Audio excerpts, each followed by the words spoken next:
Good night and welcome to Mindful Live 406. I am your host, Nathan Springer. Well, your co-host, really, and truly the host is right somewhere down there having a time, playing around. But welcome nonetheless. I'm glad you're here. It's presently the 7th of the 6th, 2024, not midway yet, but nearly exactly midway through the year. 6 months and nearly finished. Imagine that, 2024.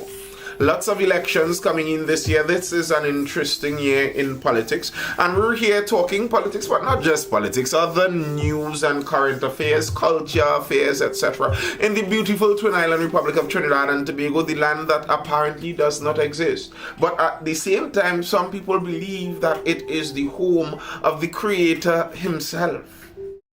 It's God's abode. God is a Trinity, some people say. But let's jump into the news. Jumping straight into what happened there with the minister. Hines withdraws allegation against gun dealer. Ange says Fitzy does have a way with words. Well, he had to have a way with retracting some of those words too. Minister of National Security Fitzgerald Hines has backed down and withdrawn claims that firearms dealer Taufik Ali failed to produce records to police during an audit of his dealership because the records had been stolen. The minister had also claimed that Ali failed to report the theft to police. He made these claims on June 4th during a press conference at his ministry office on Abercrombie Street in Port of Spain, during which Hines spoke of his frustration that many anti-crime initiatives were being willfully thwarted. He was speaking as the Minister Goodnight Otis, as the Minister of National Security, and the government and his ministry were attempting earnestly really hard to get the crime situation under control, but many other people out there, no one in the government, but other people all around were making this very difficult. Some people purposefully so. Now, in the statement he made, the people that were making it difficult were the people mounting constitutional challenges. Now, the issue for me is that constitutional challenges within the realm of the law. If someone thinks your law is unconstitutional, that's their right to challenge it. They are not obstructing justice to go through the judicial system. That might be said to be seeking justice. You are in charge of those processes. Fine-tune them. And then if your other reason, beside people going through constitutional challenges, the other reason was the legal gun dealers, and now you have to retract that reason. If your two reasons aren't adding up to good reasoning, why is the crime situation what it is, Minister? It seems like the entire press conference, all of the reasons given are negated now. However, a day later, a brief, terse press release was sent to media in which Hines said he was withdrawing all claims made against Ali. The last sentence of the release said, "The statement therefore being erroneous is hereby withdrawn."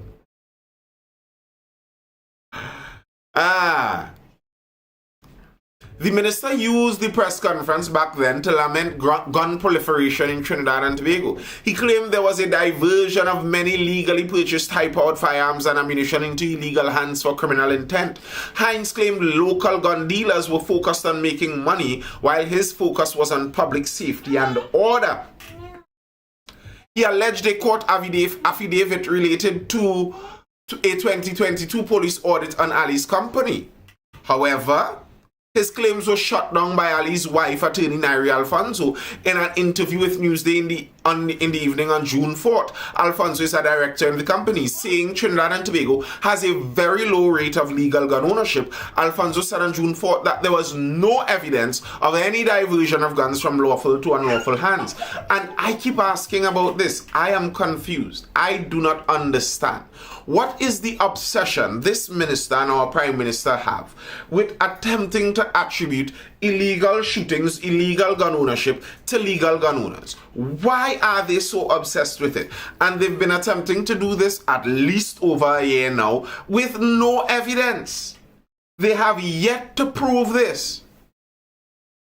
And yet still they keep using this as one of their primary lines of defense. Like they bought it wholesale from the Democrat Party in the USA, and not understanding that we are not living in the same country as the United States. They keep trying to use it here. That somehow the legal gun owners are somehow getting their guns into illegal gun. Listen, there are probably 500 times the amount of illegal guns in Trinidad than legal guns. It makes more sense for a legal gun owner to try and buy it off of an illegal gun owner. You might get it cheaper. So I don't understand where this is coming from. He attempted to do it again on June 4th and was pro again. Why are they doing that? Why is that the direction they're insisting in going and not having proof of it? According to historian Newsday's June 5th edition, Alfonso said, no dealer has been charged, yet the streets are awash with blood. It is nothing to do with legal dealers. Relative to her husband's case before Justice Devendra Ramprasad arising from the audit, Alfonso said on June 4th that no allegation of records missing from Ali had ever been made in any of the 15 affidavits filed by the police in reply to 4 filed by Ali's firm, nor in any report on the police's raid or audit of her husband's company. Saying the allegations arose as a figment of a minister's beleaguered psyche, Alfonso said she is considering her legal options. No wonder the minister came so swiftly with the retraction. Because I believe in this case, if a lawsuit was to be carried out, it wouldn't be filed against the Ministry of National Security. It would be filed against Mr. Hines himself, who had that press conference, as we saw, at his office on Abercrombie Street, which is not inside of the parliament where you are granted parliamentary privilege.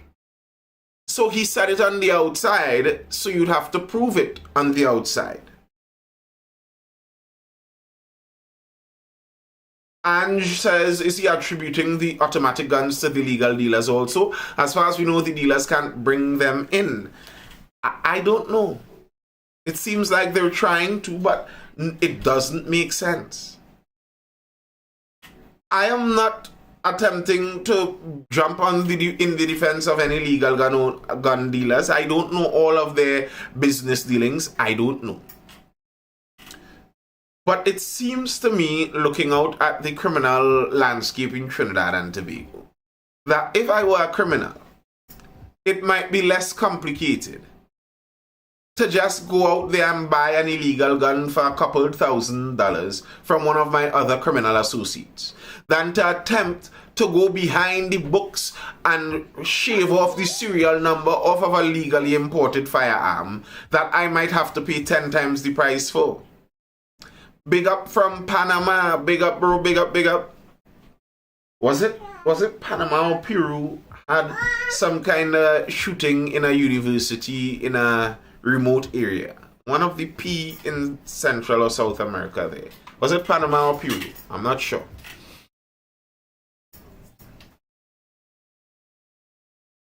Hines' retraction statement on June 5th said, as part of my contribution to the media, I suggested that Mr. Tawfiq Ali was identified in a court affidavit as the gun dealer who was unable to produce his records when required to do so by the police, explained that the said records were stolen and that no report was made to the police. I here state that that aspect of as Mr. Ali was not identified in the court document as the dealer.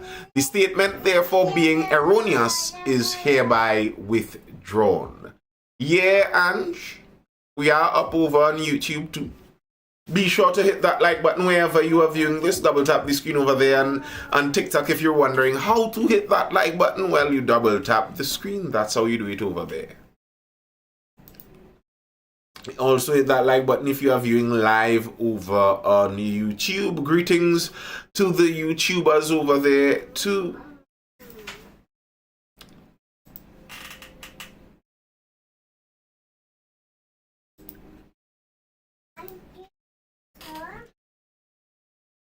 Evening, Anderson. Mr. Anderson.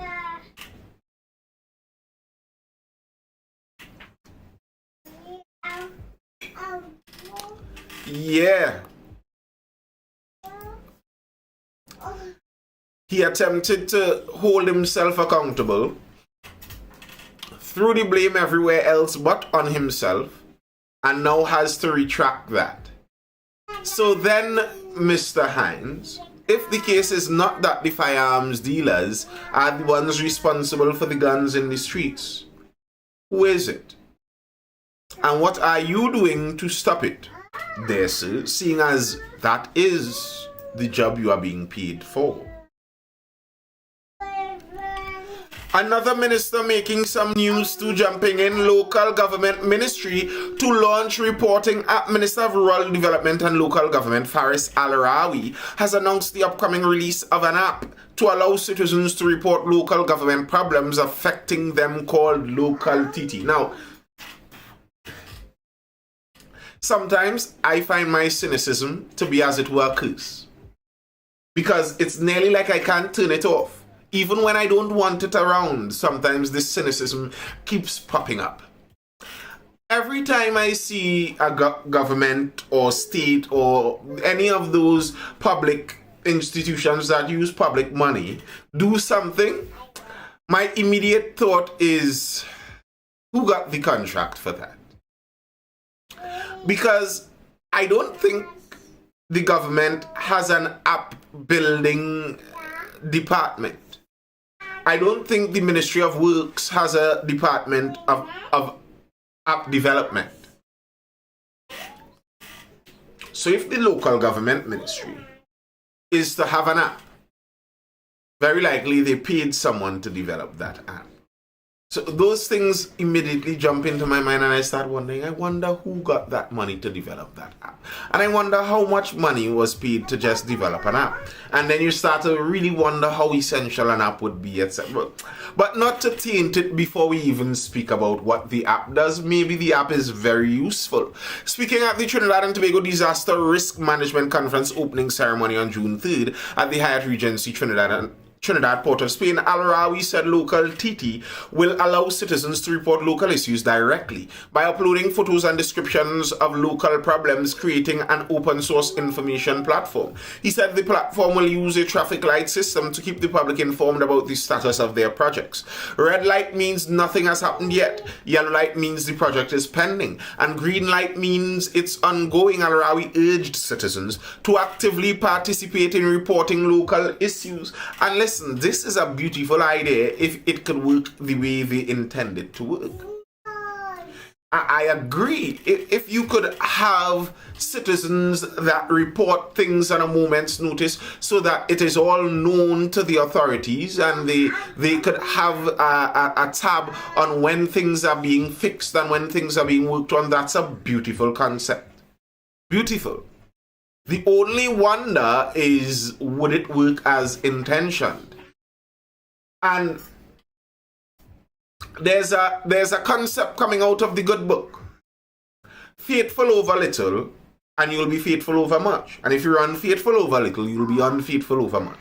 The thing is, that goes against a lot of people's common thinking and understanding of how humans function. Many people think that if I have $10 and I can't save and use $10 wisely, if you give me 10 million, I will really show you how to use it. But it doesn't really work like that. And to draw that to this, if the case is right now in the local government ministries, that as it is, if you report something in the old-fashioned way, it takes months, maybe years, for some of these issues to be dealt with. An application isn't magically going to make the workers become more diligent and disciplined. If you're depending on the same workers, the same staff that weren't interested in being prompt and efficient in doing their job previously, and now you just put them on an application, what is really going to change? Is the application going to magically force them to do their work better?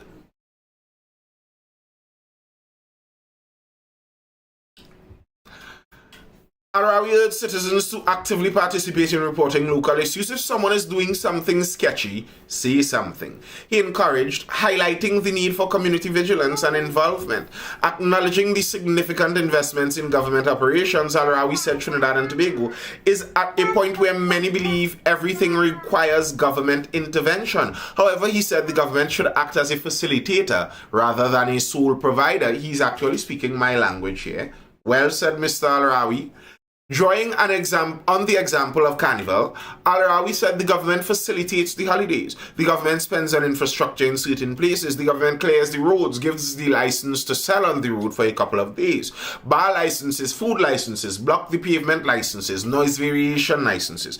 But the private sector throws the best fets. We spend a lot of money on the government. Trinidad and Tobago has lost sight of common sense, and the reporting mechanism isn't there. To achieve effective governance, we must share information.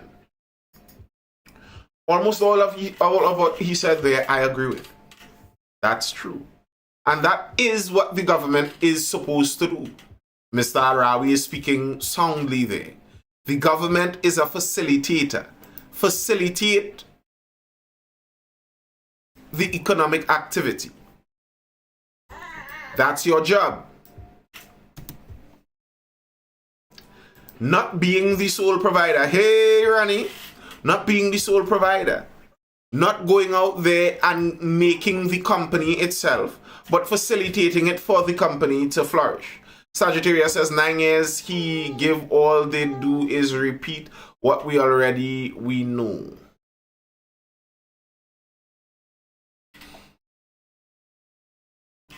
And I think he's accurate in government. I think he's accurate in some of that, where he says there are some people in Trinidad that are of the view that all solutions must come from the government, and that's an erroneous view also. But to be fair, that view is one that was developed and nurtured by the government itself. The government loves many people with that view. But if what he is saying were to be able to be functional, yes, this would all be beautiful. If communities could communicate with each other, when you see something, you say something, that would be wonderful. I saw the police were talking about that. The police were talking about creating a relationship with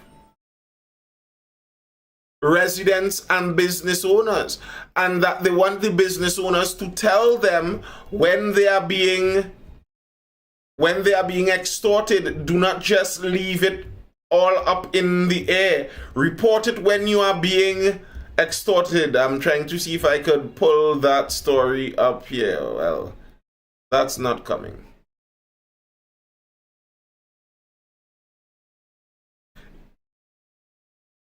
Report it when you are being extorted, the police said, and build a relationship with the officers. And I agree. That's good advice. That's good advice. It's if it can happen. Where else besides Carnival does the government facilitate?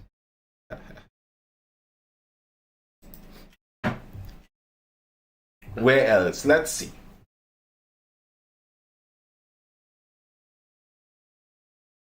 Where does the government best facilitate? I guess the idea for the e-tech parks the government had was facilitation. Sagittarius says nobody ain't saying nothing. Let's be real, people first must trust the police. Yep. That's always the case, as I've said many times. That's the issue with Trinidad and the police. So, if you're looking to solve anything with the police, to me in Trinidad, one of the biggest main things you need to do from the jump is somehow get them to be trusted again. I know that's a difficult prospect. I am not 100% certain how you're going to do it, but that's what Trinidad needs.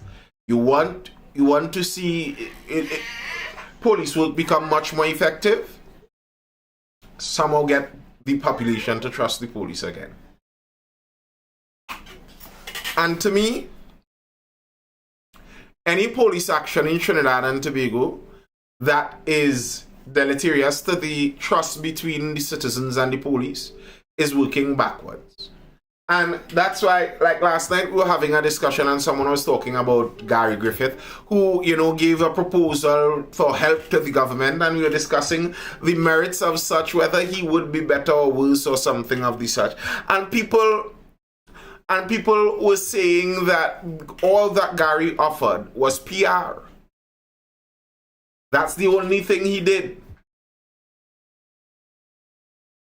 But even so, if PR was the only thing that Gary did better than the others with, and the rest was equal, PR stands the possibility of increasing the trust between the citizens and the police. And that is what is woefully lacking in Trinidad and Tobago. Our country is too small. If we had a police service that the citizens trusted, crime would be impossible to carry on in this country. The country is too small. Everyone knows everyone. Nearly everyone in the country, I'm sure, has some incriminating evidence they could offload on the police if they so trusted them. But to have a commissioner whose actions seem to be heading in the opposite direction of trust, I don't know. Anderson says Tunapuna business community had a great initiative. Yes, they did.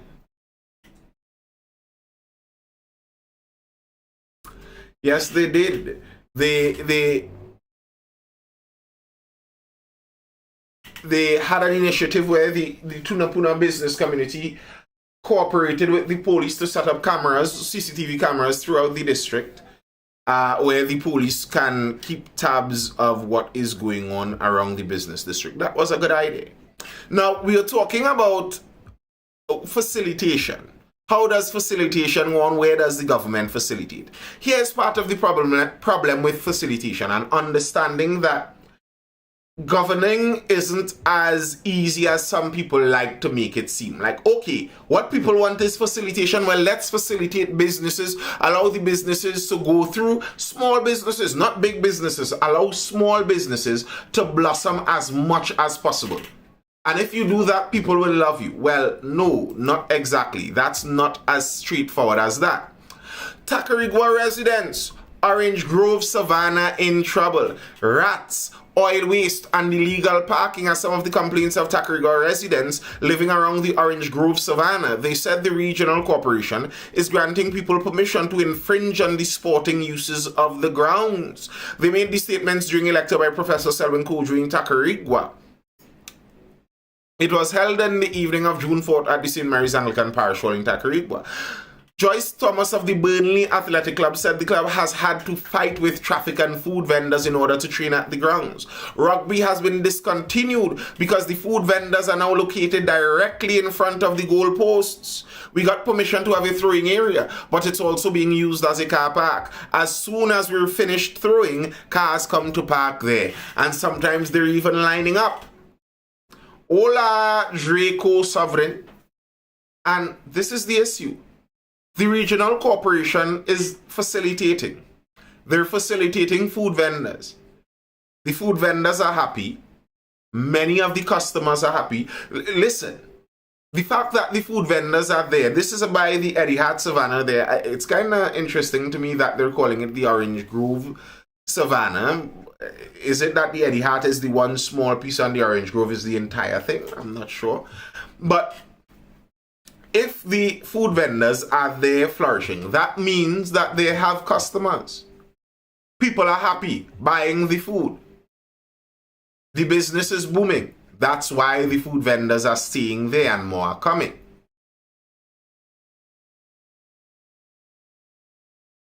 But facilitation has its problems. Alright, you facilitate the business, but the sports people say we want the grounds too. The business people are inhibiting us from using the grounds as we would like. So as the government, who do you facilitate? Sports doesn't pay as much.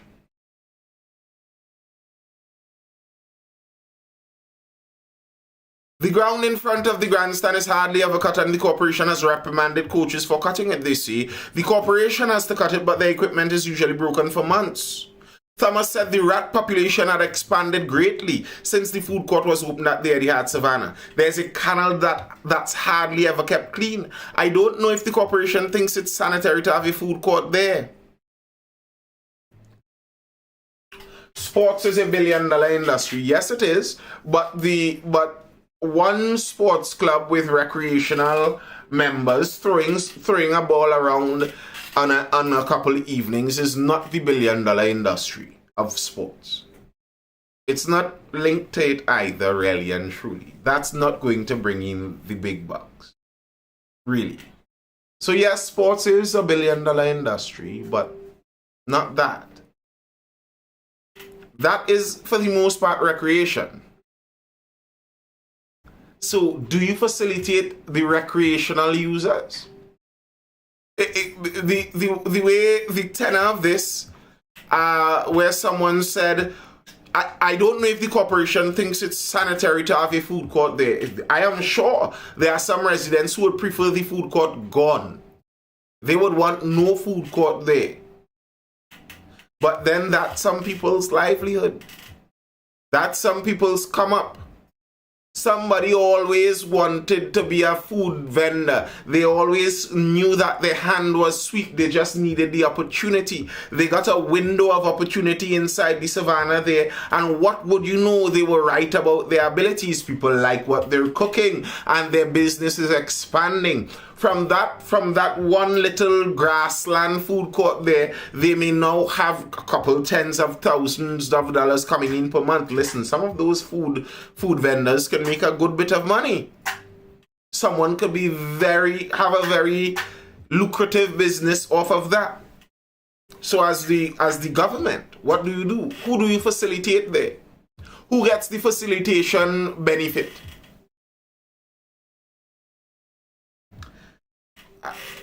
It's an answer that needs answering, and those in charge need to answer it. Jamaica collected $5 billion US last year from tourism. Very good. That's very good. Hi, Kwesi Andrews. 2 million visitors. Great for Jamaica. That's lovely. Dinsley Cricket Club representative Peter Burke said the major challenge facing the club was people parking on the cricket grounds. We had to take legal action to have the regional corporation to stop the practice.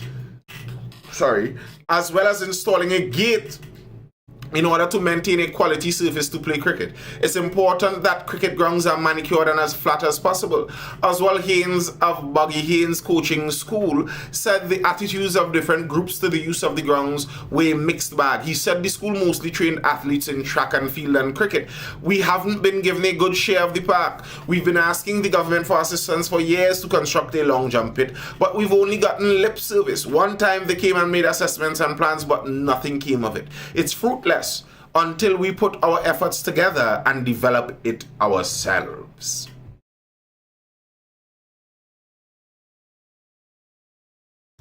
They also spoke about that recreation ground actually being an aquifer.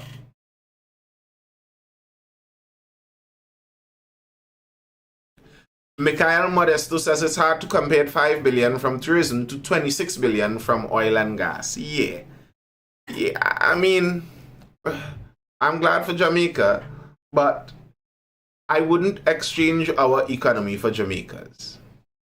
No offense meant to them. No offense meant. But reality being as it is. Water comes down from the northern range and filters down to the savannah from the Queen's Park Savannah to Arima. The water is trapped in the soil of the savannah as a reservoir basin. It's an aquifer. Wassa had 15 wells in the savannah, now it's 10 wells. When we moved here 15 years ago, we had such high water pressure, we had to change faucets regularly. Now the water pressure is abysmal. Over 50 acres were given to the people of the area as an aquifer by the previous owner. Now they are less than 10 acres free. The mix of flowering trees and ponds meant migratory birds would breed there. She said the savannah was being transformed into a disastrous environment. The aquifer is being contaminated by waste oil from the vendors. Cars and trucks drive on the savannah. We've lost 10 trees in the last few years. The hockey field is now covered with gravel because it became mud after people were allowed to park on it. James said the trees were important as with rising temperatures, the elderly people who walked the savannah were now staying in the shade. Listen, this is a prime example. This is a prime example of the difficulty of governance. The facilitation that governance is. Who do you facilitate? No, this is Eddie Hart Savannah, Orange Grove Savannah, where the residents are complaining that their recreational use is being lost because of the business use that the Eddie Hart is getting now. And listen, I think business-wise, that food court at the Eddie Hart Savannah is great business. That's a wonderful location for a food court. But it just so happens that that place is also an aquifer. It's also a historic sporting site, sporting ground, that many different sporting clubs use. Who do you lean in on? You can't facilitate everyone.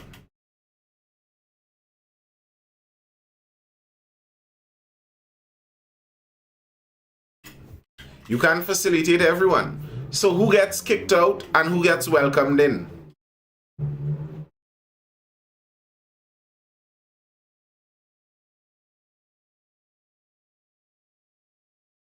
Ronnie's World says it keeps spreading like a rash. It will, because the business is booming.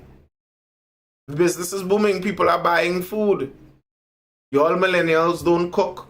So food sales are skyrocketing. And if people buy food, well, more people will sell food. So yes, of course, it's spreading.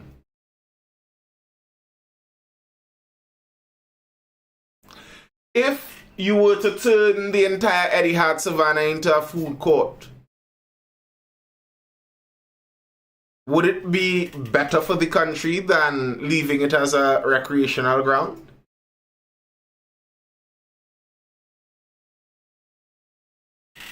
Someone looked like they made a comment that got filtered out there.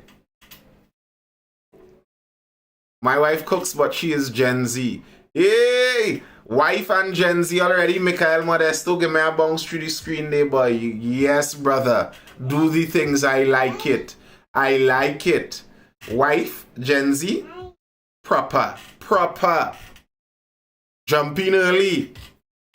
Forget these people. Be a rebel. Marry young. Have a family.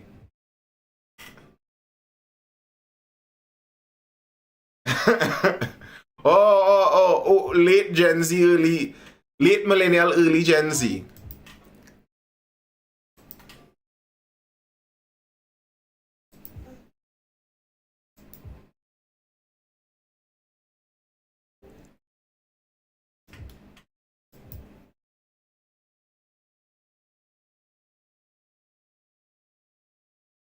Thoughts on shooting in Port of Spain General Hospital? Well, it's not the first time. And as it stands, I don't think it would be the last if they have need to do it. Like, I saw there's an article going around now. The police are offering, I believe, 100,000 reward for information concerning that shooting. I consider that ridiculous. if I live in that community and these men are willing to run into a hospital to finish the job, while killing innocent people, killing bystanders too, they don't care. What is going to happen if I sell them out? I'm the snitch. Is 100,000 going to cover me from those kind of guys? And how am I to know that police aren't even involved? As someone was pointing out, the whole thing seems very well coordinated. For you to do a shooting in Gonzales, the victims of the shooting are on the way to the hospital. You reach to the hospital, continue the shooting, and get away. All of this happens without police involvement. Something seems very fishy. Very, very fishy on the police front there. You know, so if it is that these guys, let's say it's not that the police told them or they have police in it. No, let's just say that the police just didn't function well. The police was so dysfunctional that they could have done all of that kind of operation. Would those police be functional enough to keep me protected? Or would they slip up and tell my name to someone for $100,000? And this is how we were talking about in Mexico last night. Mexico had something like 37 candidates murdered, assassinated during their presidential elections. That's when the cartel runs things. In Haiti, they're struggling to get a government going because the gangs run things. A shooting like this is a signal from the gangs that we run things. To me, that running to the Port of Spain General Hospital, to me, that shooting in Powder Magazine, to me, that shooting in Hart Place, actions like that, no way is that supposed to happen without something drastic going on around the country. Like, how do you mean in a country of 1 million people, a tiny dot in the world, you could have basically like an act of terrorism going, and then we just wake up the next day and continue as business as normal? Then you're telling me that this is business as normal. Dimitri says, should healthcare workers strike? Well, I mean, I don't know what they will gain from striking. I don't know what they'll gain from striking. Like, I remember seeing this back with the Betham residents, when the Betham residents protest and lock off the main road, the bus route, and the highway. That's a lot of power you have in your hands as a community. But when you do that, what do you want? Better security. Okay, when you mean better security how? Like better private security? What better security would have stopped what happened there? Because I think if you had an armed security on the compound, you would have just caused him to lose his life too. I don't think armed security was stopping what happened there. Like how gates closed. Remember, this is a hospital. Remember, victims of a shooting were being rushed in an emergency. So let's picture this. These are victims of a shooting. They're bleeding out. You drive up to the hospital, the gates to the hospital are closed. You have to jump out, and the guards are questioning you, who you are, what you're coming for, what you're doing, etc., etc., etc., etc. Is that a functional way to run a hospital?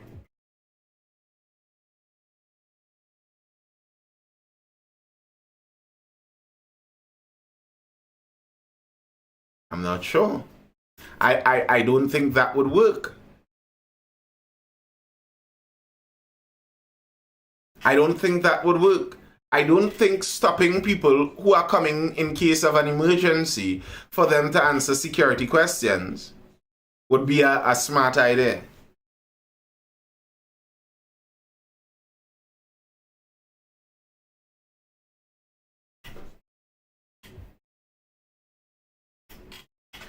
it's according to the purpose of the hospital. A hospital that deals with lots of accident and emergency, that line of hospital, you generally have those gates open. Most hospitals that deal like that have those gates open. 30 seconds to do a security check makes no difference to the patient's outcome. That's not true, is it? Now, Dimitri, I suppose you might be someone in the healthcare area. That really is not true now, is it? Every second counts if you're talking emergency. And I'm just stating, as a public hospital that has to deal with the public and issues of public trust, etc. A Minister of Health isn't going to do that. Not in the Port of Spain General Hospital. All that needs to happen is, here's the picture of this. Here's the picture of this. This same shooting that went on there in Gonzales. Remember, one of the victims was said to be a third-year med student who was shot in his leg by the time he reached the hospital. And the assailants came and they were aiming at everyone, and he was murdered also, ultimately. His brother was also hit, but his brother survived. His brother was carrying him to the hospital. Imagine now a security check at the gate. Hold them up and stop them by the gate.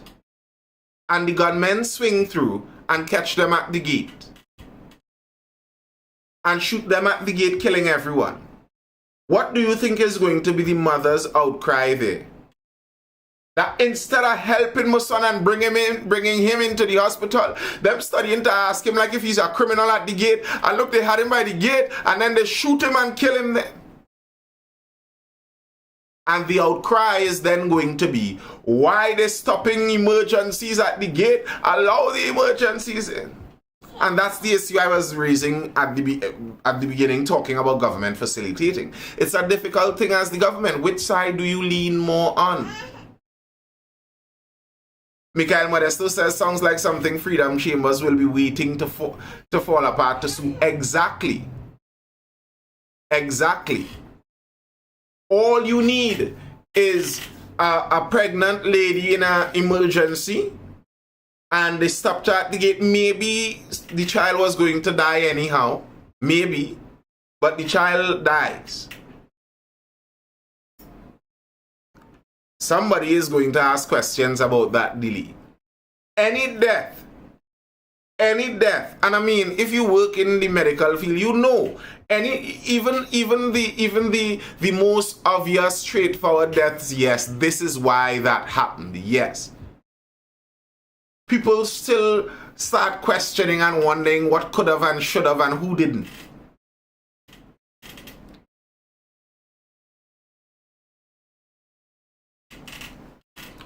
The reality is the country is getting dangerous. The entire country is getting dangerous. And if the entire country is getting dangerous, all fields would get more dangerous. That's the reality.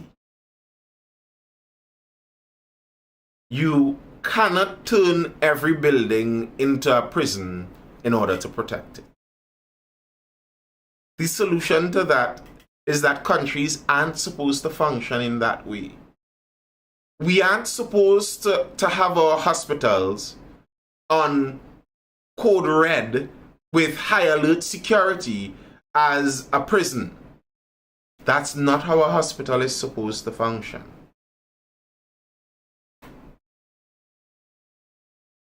The solution isn't to make the hospital into prisons.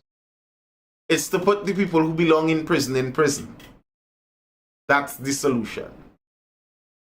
Because if there are political actors that are facilitating the action that allows such to happen, securing the hospital to a prison level isn't going to stop the violence.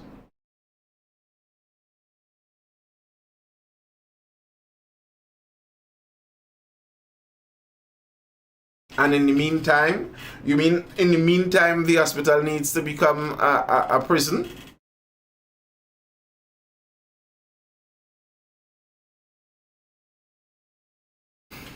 Like, that, I do not want that country. I do not want that country for many different reasons. Here's what we're asking there. We're asking the government to open $1 million contract with a government friend who is going to be hired as a security company to patrol the hospital. And really and truly, very likely, because someone, even with the security checks at the downstairs, someone has snuck upstairs the hospital and finished the job before already. So really and truly, it's not going to totally stop what you want to stop. The only way you stop what you want to stop is you have to have police round the clock there. But that's not going to happen. You're going to hire armed security, pay them millions of dollars, make another millionaire, multi-millionaire again, and not really solve the issue.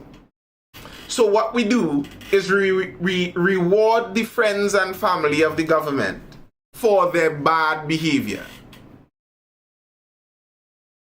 NWRH already spends millions a month on private security, yes. So you want them to spend more? And do you think spending more is the solution? Like, I don't understand this, Dimitri. The security don't do their jobs. Do you think spending more is going to make... Listen, these security officers are paid how much? $200, if so much? You think they are going to risk their life with gangmen from East Port of Spain for that? Permanent police force, okay. So forget the security business. We're not going with the security. What we need to do is open up a permanent police force inside of the hospital. That would work. All right. For one, you're using police resources there. So that's police resources that would have been otherwise utilized at other parts of the country. And now at the hospital. How many murders do the hospital have per year? I know it had one. And, well, that's 3 actually. And that's way too many, but how often? Way too often, but how often is that? Often enough to have 20 police permanently stationed at the hospital? 2019 to 2024. That's enough to have 20 police stationed there around the clock? 20 police that will not be other parts in this violent country. So how many police would be in a police post? I was getting to that, Anderson. The next side is, okay, so now we're using those police there instead of other places. Will that even stop what we want them to stop? Doesn't her place have a police post right there? Wasn't a man murdered as he left Belmont Station? How many murders happen right around Besson Street Police Station?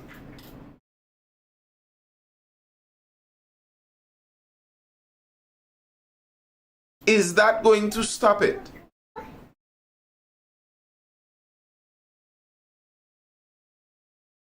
As I said, it's a violent country.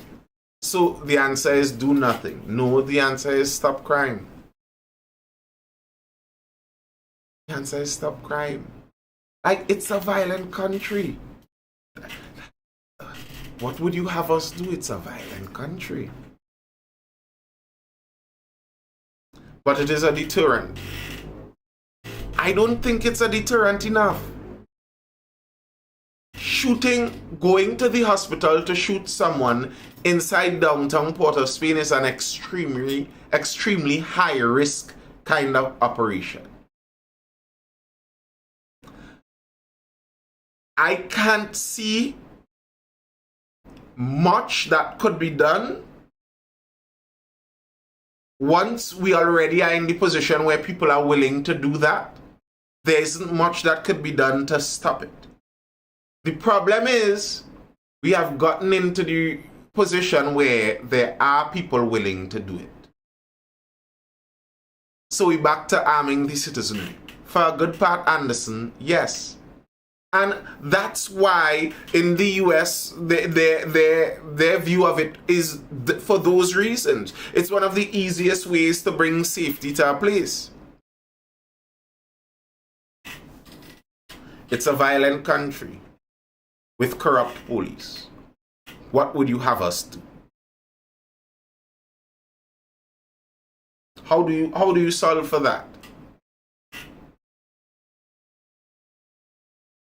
I don't think that's going to be the last time. If you had 4 murders in 5 years at your workplace,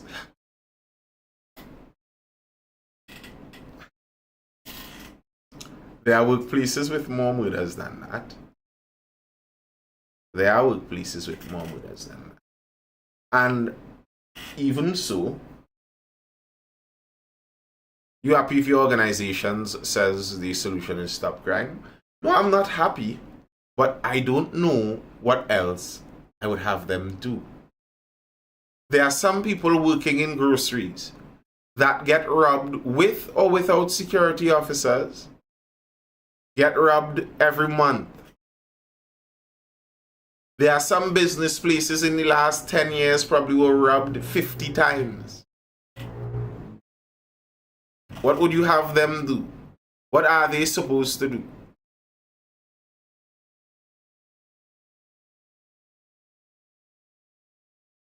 So all these cameras are only used for traffic offenses. And the staff turns over. Not all of them. And turn over to where? If you're a cashier, where do you go?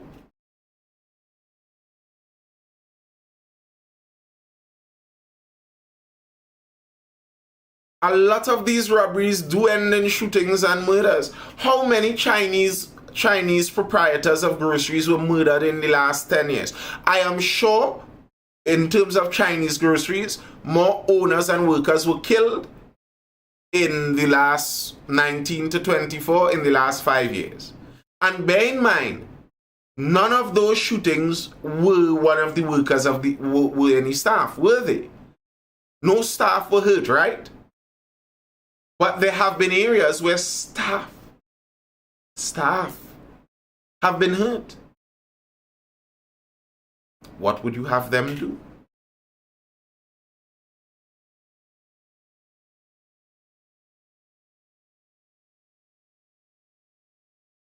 What would you have them do? It's not that I'm saying I'm glad that it's the case. I'm not saying I wish there's nothing to do, but what would you have them do? But those are not public institutions. See, I keep asking, what would you have them do? You think the police post would work? You think Port of Spain General Hospital needs a police post? That's what's going to do the job?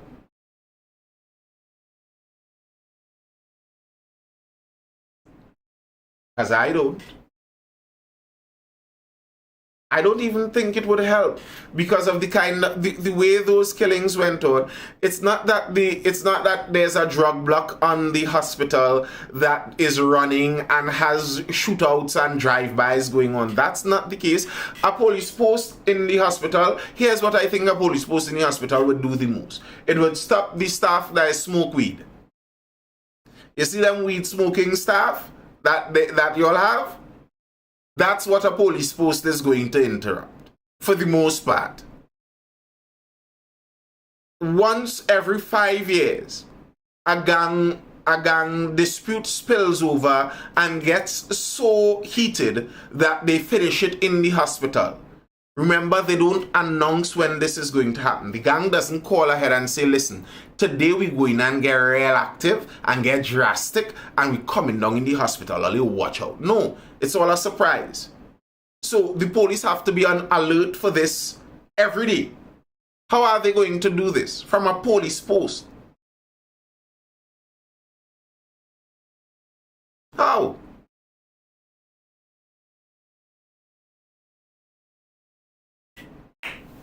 I just don't see that as even working in what you want it to work for. Like, an incident once every 5 years is not enough to put a police post there for, when the incidents themselves may not have even been stopped by a police post. You're telling me this incident happened once every 5 years. We're not even sure a police post would stop it, but we're going to throw a police post at it nonetheless. Something that may cost us millions of dollars per month, in the off chance of the once every 5 year incident that the post most likely isn't going to stop. The reality is that there's continuous work for police to do in hospital. Well, now that's a different topic you're raising. If there's criminal activity ongoing in the hospital at all times, that's a different thing than a shooting once every 5 years. Or in terms of taking, all right.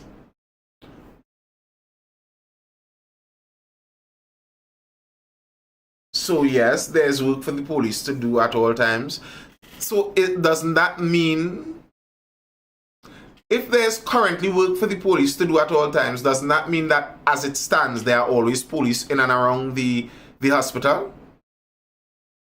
If there's always work for the police to do at the hospital right now, and there are always police at the hospital then, so then there isn't always work for them to do at the hospital if they aren't always there.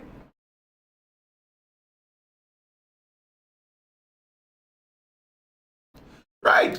To me, that makes even more sense.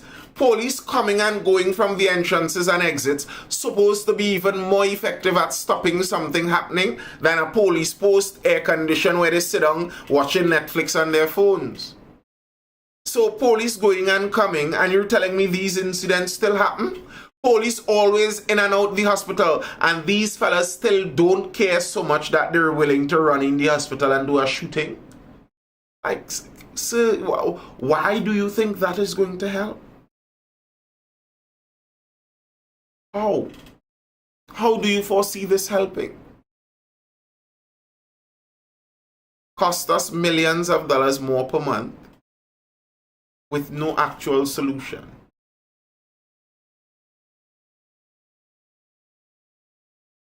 I don't think we have enough policemen. Dimitri says they put a post in Kingston Public Hospital. Great for them. I kind of think we don't have enough policemen too, but as I always say, I believe a major part is that corruption has become too normal inside of our police service. I think corruption has become too normal inside of our police service, but I also think we need a larger police force, yes. But like the practices of the police to me needs to change to such an extent that it's no longer a normal thing for there to be numerous corrupt police. As it is in Trinidad, that's normal. It's normal in Trinidad. We all know that there are multiple corrupt police all around. I don't think that should be the case. I believe that's one of the major issues. Corruption in the police service that leads down into the road of nobody trusting the police service after that. The requirements need to change too. Change in what way? How do you think the requirements need to change, Ronnie? You think they need to make the requirements more, and in what line? More academic? Because I'm not necessarily sure. I think maybe you could have a more varied police service as time has gone on. I don't think, for example, that women police officers should be treated and looked at the same way as male police officers. That does not make sense.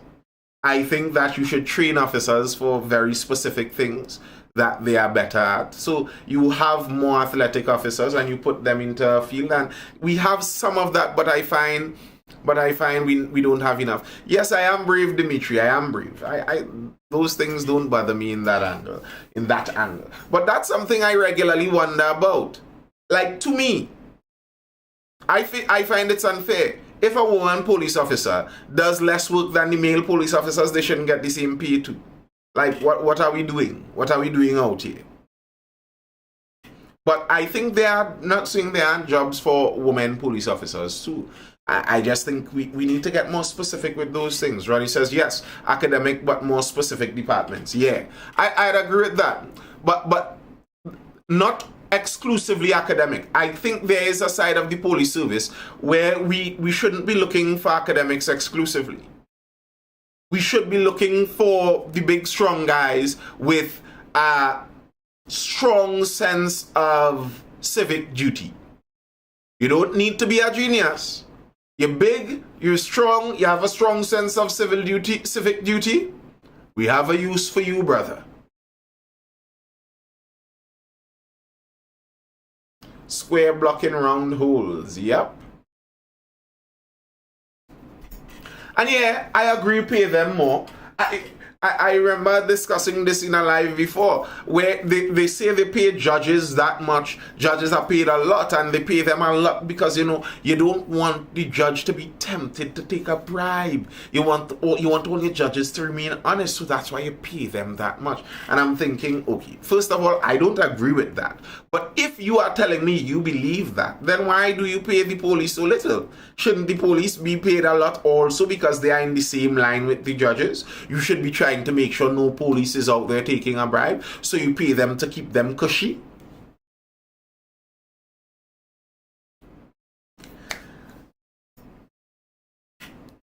I don't think, Michael Modesto, I don't think that more money is going to make you less corrupt. But I do think that if you pay them more, it may be much more straightforward to go very hard after corruption. So, because as it stands, it's understood. When you pay police $8,000 a month, it's understood and kind of a given that, yeah, we know they're going to do some moonlighting, doing a little security work and a little bouncer work and stuff. Yes, we know they're going to do that, so it's understood. And because of that, it's like a little leeway is given, and that gives room for corruption. I remember saying this when we had the speed limit at 80. It's ridiculous. If the speed limit is at 80, and no one is going to drive at 80, so we can't actually enforce it, then the effect is no speed limit. What would make the best sense is you give a reasonable speed limit. Let's say we put it at 110. The actual limit that we think over 110, you're driving way too fast. That way, if anybody does break the 110, we could come down on them very seriously. While if anybody breaks the 80, we know we all break the 80, so never mind that. Similarly, if anybody, as you rightfully say, Mikhail Modesto, if anybody is risking it for the 8,000, when you was fresh out the barracks, you do a whole lot of side hustles and oh gosh, a little one weed blocky thing, and all right, you understand? The man are churning and you know. But if the money is a bit higher, I do think that it would be possible to be much more serious with the clamping down on corruption. So yeah, that's a thing. I do think you should pay the police more also. Makes sense to me.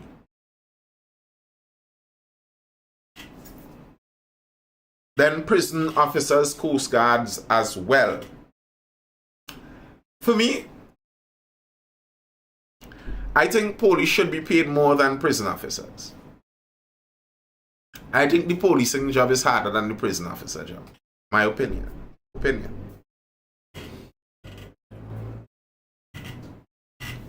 And in the long run, a prison officer could be replaced by a robot, really and truly.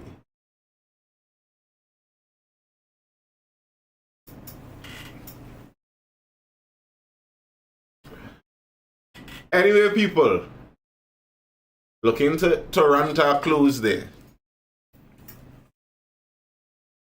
Feeling like my energy running out.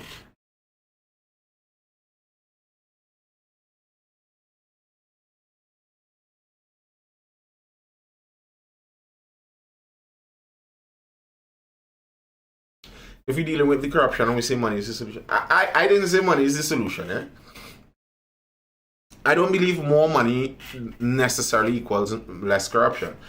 What I'm saying with the police with the more money is more money plus much more stringent oversight. I agree, Ronnie, 100%. I agree. My thing with the police and the more money isn't just more money equals less corruption, but more money plus more oversight. Because I am nearly saying, like, if to give more oversight now would feel unfair. I think police aren't really supposed to do extra duties like that. But if you're paying people $8,000, want them to start a family, to go and try to lock them up because they go and work security in a grocery, or they work as a bouncer for a nightclub, or they run a little bodyguard something, nah. That would seem a little harder. But if we're already paying you $15,000 a month, that's middle class salary. You don't need any side hustles. Then we are much more stringent on the oversight, and you step out of line, immediately you are punished. Who cares about side hustles? The problem with side hustles, Dimitri, is it's opening up the avenue. It's like, you know what people talk about with a gateway drug, as cannabis being a gateway drug. Part of the reason cannabis is a gateway drug isn't just because it gets you liking a high, but part of the simple reason is it introduces you to the drug blocks. If you start buying the herbs, you have to go to the drug block to buy it. So now you know where the block is if you want to get more. And you're comfortable interacting with the block, with the fellas on the block. So, similarly, the side hustle issue. If a side hustle is illegal for the police, it is outside of their guidelines book. But nobody cares about it right now because we understand the police salary is so low, everybody does a side hustle.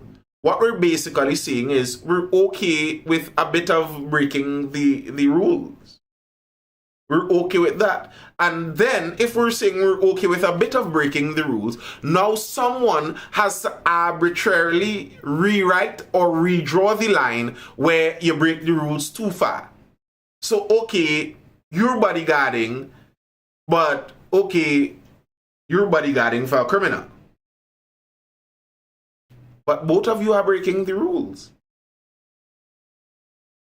Side hustle rules need to be abolished. I disagree.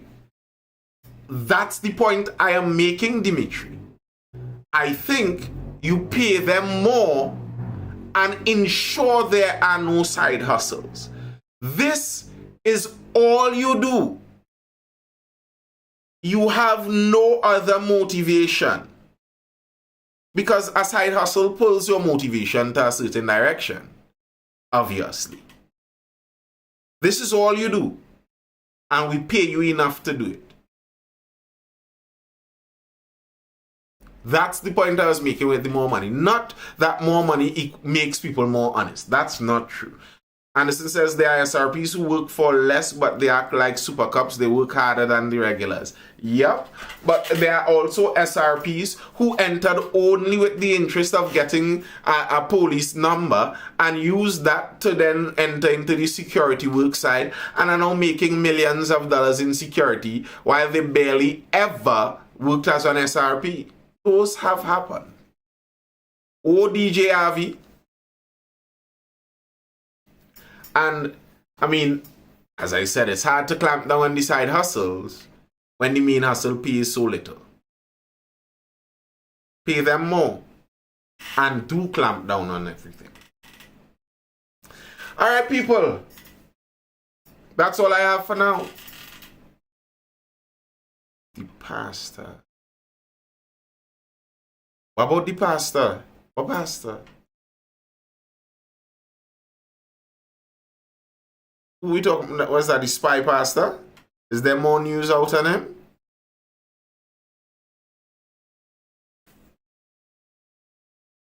I know there's a lawsuit pending where one of the workers is possibly suing. I saw that, but I didn't see anything from the pastor himself.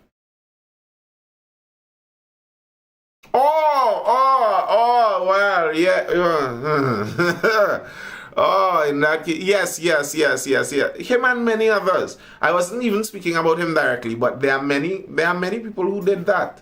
That was a common career move. Because you get your name as a police and then you could get... And to me, that shows even more why we should have legal gun ownership in Trinidad and Tobago. Because it's nearly like some people use it like that. They use the SRP as a means to be able to somehow legally own a gun more easily.